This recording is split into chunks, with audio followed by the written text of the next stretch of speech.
আসসালামু আলাইকুম ওয়া রাহমাতুল্লাহি ওয়া বারাকাতুহু। সম্মানিত দর্শক শ্রোতা মণ্ডলী, সকলকে আন্তরিক ও শুভেচ্ছা।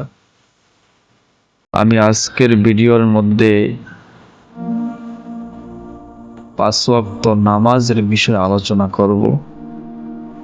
ফরজ নামাজ কিভাবে আসলো, জোহরের নামাজ কিভাবে আসলো আমাদের কাছে, এই বিষয় নিয়ে আমি আজকে আলোচনা করব।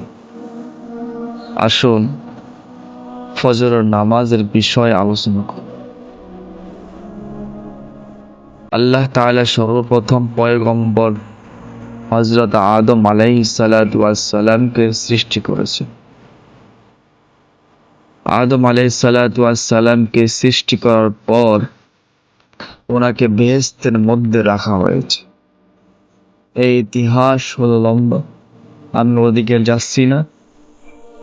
তখন আদম আলাইহিস সালাতু ওয়াস সালামকে বেহেশতের মধ্যে দুনিয়াতে পাঠাইলেন। দুনিয়াতে এসে হযরত আদম আলাইহিস সালাতু ওয়াস সালাম অন্ধকারাচ্ছন্ন হয়।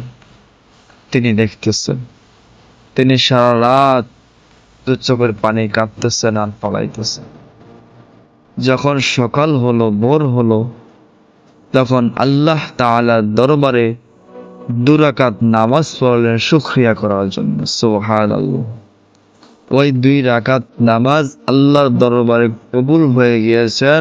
আল্লাহ তাআলা পছন্দ করেছেন, উম্মতের জন্য 2 রাকাত ফরজ নামাজ ফরজ করে দেওয়া হয়েছে। সুবহানাল্লাহ।